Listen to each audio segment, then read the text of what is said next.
very good evening, everybody. My name is Dr. Abdullah Muhammad Nawi, and I am the president of the APRA Malaysia chapter. And the APRA Malaysia is the host of the strategic forums for AIC 2022. And one of the things that we try to bring everybody here at the forum is we want as much as possible for this to be the kickstarting of ideas to collaborate and network. So that is basically the biggest focus that we have here right now. It's not just about sitting down and listening to tired old men talk. But what it is try and see if there's anything that you can take away from the session. If there are any questions, if you feel that there are areas in which you can collaborate, if you can bring your university to collaborate with the people here, anything, any opportunities that you feel that can arise, the sky is the limit. That's what the strategic forum is here for. So without any further ado, let's start the strategic forum. And here I will be playing two roles. Number one, as the host from the APRA, but also I am a panelist from University of Technology Malaysia, UTM. So I'm going to start a little bit with who we are, UTM that is, and the role that we have played in sustainability. So before I forget the full title of this forum, I have to refer. So the full title of this forum, this strategic forum is, let me just find it, it is the role of sustainable development goals, SDGs, in shaping future organizations. So that's basically the area, and it is an area that is very, very important because the UN is focusing on this. If you have research that can tap into the potential of SDGs, you will be assured of secure funding. And that word is a word that we academics love, I believe. So let's start off with, can we start off with my slides, please? Right, and is the pointer, can I, the pointer, okay. Thank you very much. Right, so, I am from University of Technology Malaysia, UTM, specifically the Faculty of Social Sciences and Humanities, which may be a little bit strange because many people think that UTM is technology-based. So when I tell them that I teach TESOL students, I train teachers how to teach language, they're very surprised. Because they say that, why are you doing that? It's technology. No, we do have this faculty. So the Faculty of Social Sciences and Humanities, and right. A little bit about UTM. So UTM is a research university. It's one of the 5 research universities in Malaysia. It's one of the 5. And it has been, and we have just hit our 50th year. So we've just transitioned from being a young university to a not so young university. just like my friends here. And we have 2 campuses. Number one is the main campus is in Johor Bahru. Johor, if you haven't been, please do go. It's an amazing campus. It's huge. It's really, really big. And the Kuala Lumpur City campus, and we also have 1 research hub in Pago. So if you haven't come and visit us, please do come. Now, what happened in, let's see, 5 years back was a restructuring happened. So initially we had many faculties, but these faculties, they came together and they were streamlined. So we had many engineering faculties, and that became one, and we had other schools as well, and they merged to become the Faculty of Social Sciences. However, the one thing that did happen was the Faculty of Engineering split up again, and they now have gone back to being mechanical, electrical, and so on and so forth. And that's where we are, yeah? And please forgive me because I accidentally took an old slide. So these are achievements from quite some time back. They're still relevant, but these aren't the newest ones. So we have quite a few achievements there, and we're considered quite highly ranked within QS. So if you want to talk about ranking and so on, and of course ranking is the game that everybody needs to play. So we are very much a player. And we do hope that we are able to maintain, but it's getting very hard. Now, I'm going to go to what we've done so far, yeah? So just a little bit of information to everybody here. How we're structuring the forum is we're trying to keep it as short as possible. So the presentations that we have is going to be about 5 minutes, 5 to 7 minutes. So that's why we're making it very, very short, yeah?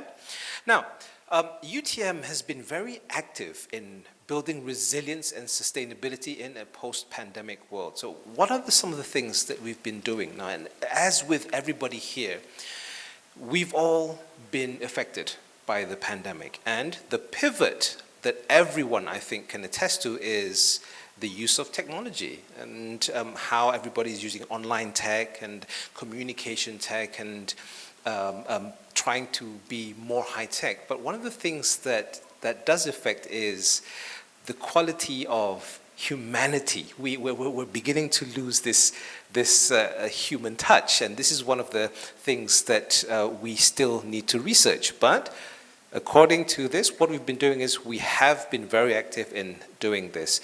Among the things that we've been doing, we've been going into new technologies, new innovations, sustainable initiatives, sustainable research, low carbon cities, low carbon transportation, sustainable technology, and these are some of the thrusts that we are working on, which is in line with the SDGs. Also, we are very industry focused and community focused. And the work that we do is usually very much focused. It's not just doing research for research's sake, but doing research to do something, to make the world a better place. And that's what we try to do. And talking about SDGs, the strengths that we have. So our main strength is SDG 9. And if you can see what SDG 9 is, facilitate sustainable and resilient infrastructure development in developing countries through enhanced financial technology and technical support. We're not Africa, but that's just that's just part of the whole thing. So we are actually number 1 in Malaysia, ranked through THE impact rankings on SDG 9. So this is something that we're rather proud of. We're also quite good in SDG 4, which is for education through endowments for scholarships. So UTM is very, very active in endowments.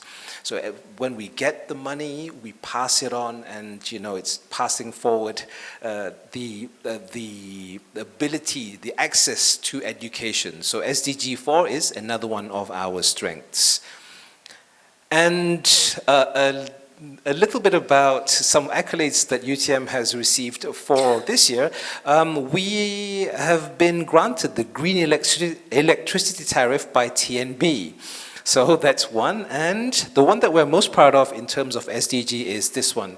UTM is the recipient of Most Environmentally Sustainable Institution 2023 Award for the Southeast Asia category. So with all these, we welcome collaborations for basically anything that you feel you want to contribute, but specifically for SDGs, because if you have work in SDG and you apply for grants, there is a very big possibility of getting those grants. So that is basically, we're coming down to what do? We try to do this. We try to solve problems. That, ladies and gentlemen, is UTM. Thank you very much. And thank you. I do hope I was able to meet the 5-minute time limit. So, now you've heard from UTM, and I'm going to pass the floor to the very distinguished gentleman right in the center there, who is from and University Malaya, is the oldest and arguably the most prestigious university in Malaysia, although we are technically rivals. Ladies and gentlemen, for... Yes, we're green with envy. So I'd like to pass the floor to Professor Dr. Raja Rasya. Please give him a round of applause. Thank you. I remember Dr. Abdullah. One of the times that I attended this meeting, I think over the dinner, we had more than 1,000 participants. You contrast that with this number, all because of COVID. And the disruptions we've got, the kind of lights we have, and so on. But I suppose all that will come back. But the greatest glue, I think, I saw, of course, apart from the ability that Dr. Abdullah has in inspiring us, waking us up, making sure that we didn't miss anything, is Professor Imran for the patience, the perseverance that is demonstrated in trying to help students, the new coming students. I think that's something that goes a long way, and I wish you all well on that. Now, coming to this topic here, on sustainable development, I think there are many sides to what's happening here. On the one hand, the formal line that's going through the Conference of Parties, the framework, UN Framework Convention for Climate Change, and of course the landmark deal with the Paris Accord, where more than 100 countries pledged. Most of them have ratified to cap temperature rise over the next 100 years, starting from the base year 2005 to 1.5 degrees Celsius. That, in relation to the arguments and subsequent, although there's not that, I would say, tangible difference between the Stern report or the Nodaus report or even Das Gupta, the more recent one. But my impressions are that that's on the one hand where countries have responded with the INDCs, intended nationally determined contributions. And then, of course, that also means that countries are given a carbon net zero deadline. Malaysia is 2050, China is 2060, of course, the developed countries 2040, although Trump was threatening to run away with invoking that, claiming that there's nothing wrong with that, and Biden brought the US back. But we have Bangladesh at 2090. I was surprised to see that. But if you accept the climate change and global warming elements of the global common, you can't possibly think about being happy, especially so when you're bordering Bangladesh, say, because their carbon net zero dates to 2090, because borders are porous. But that's on the one side, where people are making attempts, there's records of it, and the UNESCO science report tried to capture that, to see whatever actions that are taking place in relation to what they are put forward as indicators to mark those changes. But that's still the role of the civil society, especially in the Gramscian sense, Antonio Gramsci, and the people who take that very seriously claim that a lot of these are not happening. It's not only the developing countries, including the least developed countries, are struggling, but the developed countries are also not really observing strictly these changes. And of course, these kinds of contentions have been going on all this while. We cannot pretend to simply accept whatever someone says. But these are issues. Now, then how do you translate to the real life experience of that? I mean, we simply know that if temperatures rise, water levels would rise, cities would go under water, all those things are quite clear for us, even from the time of Harding, 1968. But are these things really things that capture the entire story? I don't have the time to say much, but I gave a keynote at the launching of a similar program in Cambridge in 2016, where I was reading through Stephen Hawking's predictions. I'll share that privately because I'm sure I'm touching the 5 minutes, so I'm already past the 5 minutes. So you're still okay. You're on still? 3 minutes. You have Okay. Now, I saw this banner up there, and he had just passed away. I was at Cornwall and Keyes College where he was. I was speaking the next day. He said humankind on planet Earth have about 600 years to go.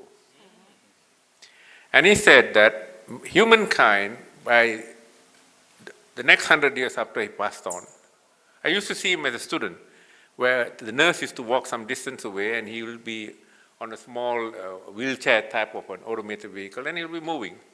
You saw him? Absolutely, when I was a student. Wow, okay. When he was alive. But coming back to that account, he says that we have the technology, the way it's evolving.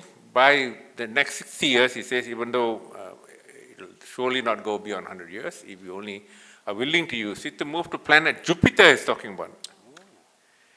But it will take 20 light years to reach there, which means to say, given the cost of going there, I'll be out of it. I'm already 64. It's like the old guys with COVID. Now, but that's one. Second, he says, the way science is evolving, there will be a time before the 600 years are reached that tourism would mean you not going to, flying from Pakistan, from Karachi to Kuala Lumpur. It's about going to Jupiter and then taking off to the next galaxy. Would you imagine that? So all sorts of inspiring things that he gave them, which gave me some ideas of what the speech I was going to give the next day. But I hope this is just going to start you to think. There are thousands of galaxies up there. Probably there are more wakas elsewhere. Think about it. Thank you. Thank you very much, Professor Rajarasya. Please give a round of applause, ladies and gentlemen. Very, very thought-provoking, and the field of interstellar travel has only been seen in movies and video games. Somehow when we hear it from Hawking, it makes it sound more real. So thank you for that insight. So ladies and gentlemen, let's fly to Moscow now and hear from Professor Özkan. Yes. Okay, fasten your seatbelts. Seats upright. Okay, so, well, I will just pick up from where Professor Raja actually left. So he talked about the human aspect of it. Actually, it's all about humans. When we talk about sustainability, it is about sustaining human lives on the planet. Otherwise, planet doesn't care about us, to be honest. Planet is about 4.5 billion years old. And the history of humans, maximum are 300,000 years on it. First Homo sapiens, first presence of human being or humankind on the planet. It's a very tiny bit of a history. This planet has existed without us for so many billion years, and it doesn't care about us. So the whole sustainability issue is that sustaining human existence on the planet, right? So we cannot save the planet, but we can try to save our lives on the planet. So there are other, Jupiter, for example, Professor mentioned. There's Mars, there are all the other, planets and stars. They have been there for a long time. And the planet Earth actually has been here. And the life on this planet has started or restarted at least 6 times. So there were 6 times those doom days. After Yes. mass extinction events, Yes, yeah? that history actually is repeated several times already on the planet. So the last time was the extinction of dinosaurs. And when probably dinosaurs lived on this planet, they thought that they were the strongest one, they were the biggest ones, They could, fly and eat everything, consume, and then they never thought that they would extinct one day. And it happened one day, and then the planet continued, and then the life has restarted. So there's a potential that the life can restart on this planet without humans too, with some other kind of species. Right. Different forms of life may occur at some point. But for us, for our existence and the continuity of life, of course, sustainable development goals are important. I consider them important because they give us a common agenda. So there are 17. Recently, they were talking about the 18th, actually, so maybe another one is on the way also. It is good to have such targets. We had such targets, actually, since the early years of the UN, probably. So these targets are updated. They are changing their names and numbers, so before the 2000, there were, I think, 7 goals. And then when we came closer to the millennium, there were 8 goals. And then more recently, we got 17, and then plus 1. So it is good to set the goals, but also good to make something, to get there, to achieve those goals. I appreciate that there are some efforts. There are actually more efforts by people who have no power to influence it. That is very interesting to see, right? So there's a very intellectual community in this room, for example, or maybe somewhere on Zoom following us. And these people understand and appreciate that this situation is very serious. But the ones, as Professor said, who hold the power, they are actually not quite serious about it. So they are drifting around and they are saying that still we have some interest, national interest, or some other kind of plans which are priorities than the sustainable development goals. So in some ways, we are making progress to get closer. In other ways, we are actually getting away from the goals. So it is very important to monitor our progress at some point and see how successful we are as individual countries, as the whole planet. I think we should look at the issue from the whole planet perspective, because it's a small space anyway for so many people. So I'll stop here. Thank you. And then we'll hand it to Very nice timing, 5 minutes. Ladies and gentlemen, please, a round of applause for Professor Özkan. And Professor Özkan is, for those of you who just came, Professor Özkan is the editor-in-chief of Foresight journal. So Foresight, talking about future studies in foresight. So that's why him and Professor Raja, they're talking about all these big ideas affecting the future of mankind. Really, really big ideas. Very, very interesting area to discuss and to research. Now, ladies and gentlemen, for our third guest for today, all the way from Teesside, and you probably don't know what is Teesside. So Teesside is in the UK. So Teesside University International Business School. That's exactly where it is. So Dr. Imran Qureshi, and of course, as you know, he's the founding director of Connecting Asia. Now, it's going to be very interesting to hear from him what he has to say in the matter. So ladies and gentlemen, please help me welcome Dr. Imran Qureshi.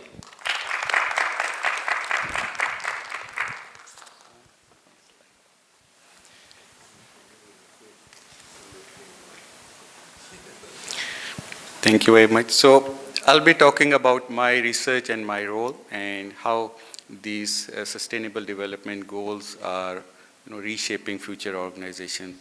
We have heard this word sustainability and environment, and that have implication not only for humanity, but also it is having implication for the businesses we are running. And that's why we need to understand how this process is linked with the digital transformation process. So these are the 2 key terms which I'm going to use in this presentation. Okay, so the main role, the digital transformation, because it is led by the technology, for example, IoTs, many big data, and all these new technologies, AIs, these technologies have forced all these institutions and organizations to develop new business models. And we have seen in the recent year there are many new business models have been evolved. But we need to create a complete business ecosystem around these new business models. That's where the problem comes in. All these disruption in terms of digital technologies or in terms of digital innovations, all these disruptions, they are causing new challenges for the organization. And in return, obviously, it is difficult for them to sustain or create the sustainability. Now, the thing is, organizations are developing new technology, and these sustainable development goals are the core of this new innovation processes. And whenever you will see the new technologies are coming in, you will see they are focused on the innovativeness, and as well as you can see they are focused on the sustainable performance as well. So we are working for circular economy. So all these innovation, the new technologies development, and everything we are looking around us is heading towards the sustainable development goal. This is forced by the legislation sometime, and also some ethical or corporate social responsibility. So all these these all concepts forcing these organizations to develop new tools and technologies that can produce the products that are cheap but socially acceptable and environmentally viable. That's it. I believe That's it? That was less than 5 minutes. Ladies and gentlemen, please give Dr. IQ a round of applause. All right, so we're making very, very good time. Now, in the interest of making good time, we will be opening the floor to questions. However, we're only going to be opening the floor to 3 questions. So 3 questions to 3 lucky winners. And we already have 1 person straight away. So we have 1, 2, 3. All right. So let's start the first question. So, gentlemen, are we ready for questions? Yeah, we're all ready for questions? It could be a lucky draw. Oh. It's good. The lucky draw is the question. They won the right. So, Dr. Wakar, yes, please ask your question.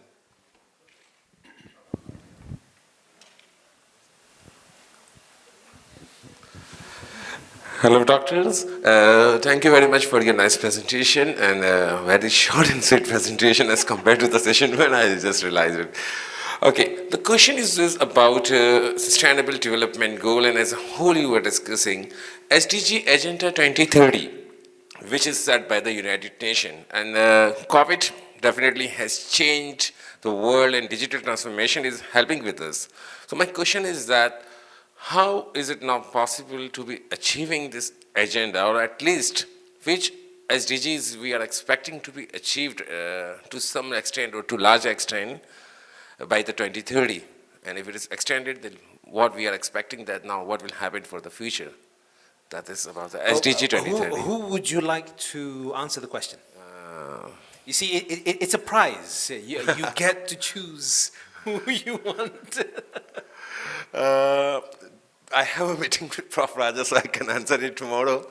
Prof, tomorrow I'm meeting to you, so this is today my chances to talk with Prof. Azkan. Okay, so Prof. Azkan, right? I was waiting for this question to come. Yes.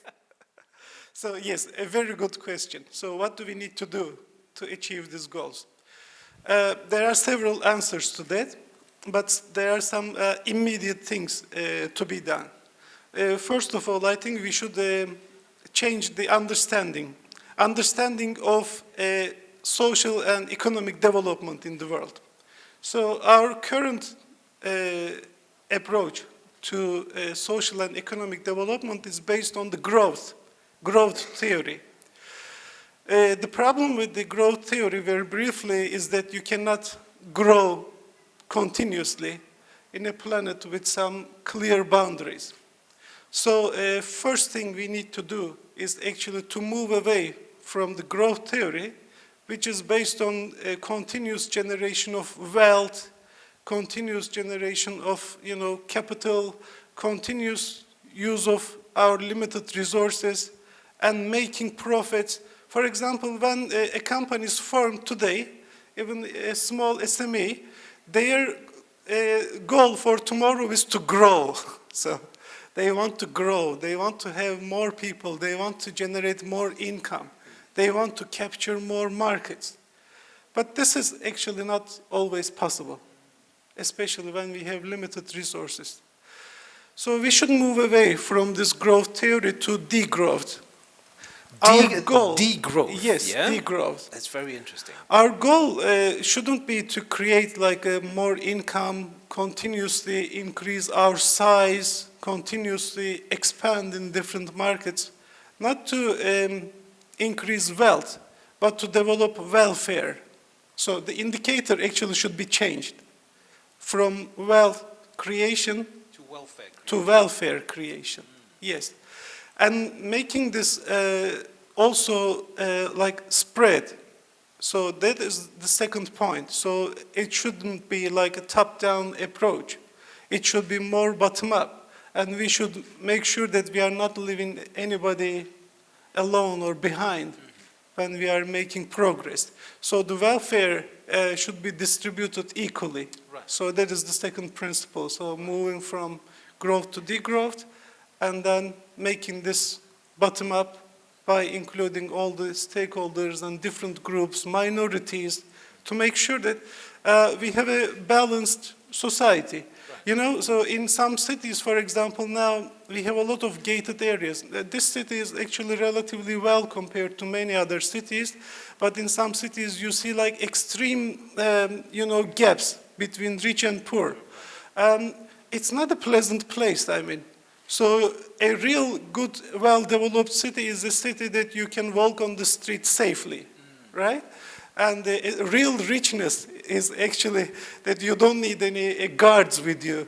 And the real richness when you can breathe some fresh air, clean air, and can drink water maybe from your tap. So we should make sure that society understands that this is the richness. And everybody has actually access to these possibilities. I will be happy if my neighbor is also happy. Right. I will be safe if people around me are also safe. Right. So this is the second principle. And I will mention briefly the third one. We should move from linear systems, linear production systems, to more circular systems. Right. And circular systems should first of all aim to reuse or refurbish. Because we are talking about, for example, renewables and recycling, but recycling is actually very costly. Right. In most cases, the cost of recycling can be the same as producing new ones, new products, because you also spend a lot of energy, to recycle and then to reuse these materials for different purposes and things. Before doing that, actually, we should search for the possibilities whether we can reuse or refurbish what we have already. So that will be the real circularity in a smaller circle. So not recycling per se, but reusing. Yes, to give a chance for reuse, for example, before making a decision to recycle. Right. So reuse is a smaller circle, and it is better, of course, and less costly if we can achieve this in a smaller circle. Recycling is also fine. It's the bigger circle, but it can be more costly. More labor, more resource intensive. Resource intensive, yes. And the other extremes, of course, not to do anything, and like in linear economic models, which we follow in many countries, just to waste and then have a lot of landfills and wasted resources and so on. So these three principles, I think, will help us to move to a sustainable future. Thank you very much, Professor Roskan. Ladies and gentlemen, please, very good answer to it. Okay, so the next, I welcome Dr. Gilani. Would you like to ask a question to Professor Raja? Yes, please. Okay, thank you very much, Doctor. My question, first of all, I would like to thank to all your honorable guests for concise but very, fruitful discussion on sustainable development.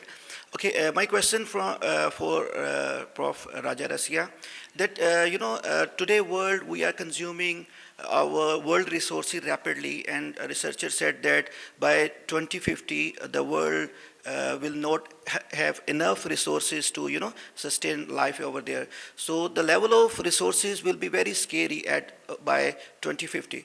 So what do you think that as Dr. Imran said that we should go for digital, we can transform our sustainable development into digital world. So what do you think that our sustainable development agenda is so quick as our world resources are declining? So the velocity of our sustainable agenda is okay, because resources are declining very rapidly. So if it's not, then we should revise our agenda, or we should like take an emergency like SOPs for that. So thank you very much. Okay, Prof. Raja? Thank you. I hope you weren't denied the opportunity to pick your own person. But let me come back to this one. I start off from where Professor Osjan finished. I think the part of the contestation that's taking place now is not so much whether we should restrict the use of resources. I actually imply something beneath that, rather than what you see on the surface. If you remember this book, The Club of Rome, Meadows et al. Produced this in 1972, The Limits to Growth. They, using computerization and so on, made the argument that the world can only grow so much. This is beyond the Malthus argument about population growing by geometric means and the supply of food by arithmetic means. Actually, his portrait still hangs in the college where I studied, Jesus College. He was, those days only the clergy and the priests could afford education. Now, what was made palatable, something the development countries never accepted, is that the developed countries grew by polluting, by destroying the trees and so on. But now they're telling the rest, you can't pollute. If you look at the statements of my own former prime minister making those statements, because he was trying to cut down trees in Sarawak, the Penan Dam that they were building. Not that I'm taking a line to support him, no. So all of a sudden, you had this guy, William Nordhaus, or Bill Nordhaus, 2018 Nobel laureate, making it possible that you can continue growing, except that you introduce the circular economy, you introduce, switch from fossil fuels to non-fossil fuels, renewable energy. Then okay, you can keep growing at the pace that you like, because otherwise, the contest was between those guys who were underdeveloped. Remember that we are not even looking at the fact that this is very serious in the sense that I'm not sure if you all are aware of what King Leopold did in Congo. Now, the latest statistics here, of course, a lot of it is based on projections. Shashi Tharoor speaks about it from Utsa Patnaik, about the trillions of worth of wealth the British looted, the word used, from India. The India then included Pakistan, included Bangladesh. Now they're estimating that 40 million people died as well, 40 million people. Now, if that sort of element doesn't change, it's almost like these guys in the developed countries playing the role of stewards, God's steward. And I used to hear this when I was a student, from the Afro students. They used to say, the white man came to our continent, taught us how to pray, gave us the Bible. When we were praying with the eyes closed, we heard some sounds. We had the Bible, the land was with them, the steward. So the logic behind that is God is testing you, testing your faith. Then it comes to terms of trade, what Julius Cambares Nyere used to say that in 1960, 1 ton of sisal ham can buy 1 tractor. In 1965, you have to sell 6 tons of it to get 1 tractor. Now the reason I'm raising this, because this to some extent may not make sense anymore, But if you look at the way Europe is going now, they are now working with Africa in order to exploit them further, that the resources they require, they absolutely require oil and gas. Loads of it are there, including in Nigeria. My Nigerian friend didn't turn up today. Now, that doesn't tell you that these guys are consciously honoring collective action. They are indeed what Prof. Austin was talking about. Love to see the neighbor well. Not because you're worried the guy will come and stab you next day because he looks for money. That's the Gary Becker argument. The poor are likely to steal. Because in relation to the risk of stealing, the returns are high for a poor fellow. You know the Gary Becker argument, right? Now I think these things must go. In other words, this is something Antonio Ocampo is making. He's making this argument that unless you absorb elements of social progress, elements of respecting social issues, there's no way the pursuit of growth, he was mentioning about growth in a physical sense, is going to be able to solve any problem. And the way Europe is going, which also triggered, if you look at it, the US is the one that mostly broadcasts that free trade is good for you, especially after Bob Lucas got his Nobel Prize, 2004.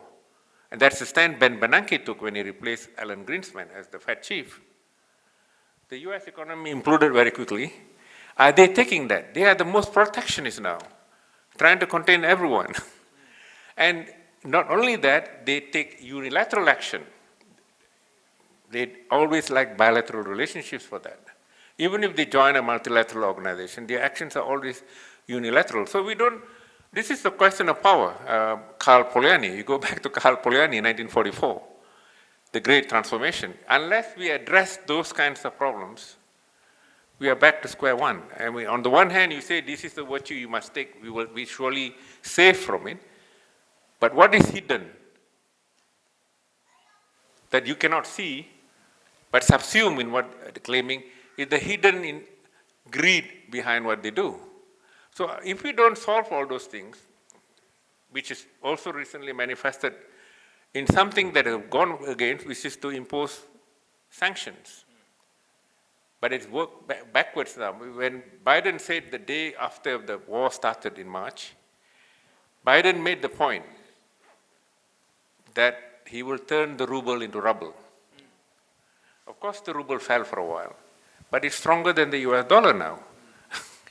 Now, in the interest of time, so I feel that element of greed, humanity must come into picture. If you don't use that, I don't know how you're going to do it. I'm sure you would have seen some people more empathetic, more compassionate than others. That has to be there if you want to address the problem that you raise. It's a good question, though. Thank you. All right, ladies and gentlemen, Professor Rajarasa, please give me a round of applause. Now, the final question, there was one question, I think, from the gentleman there at the back, and yeah, from you, sir.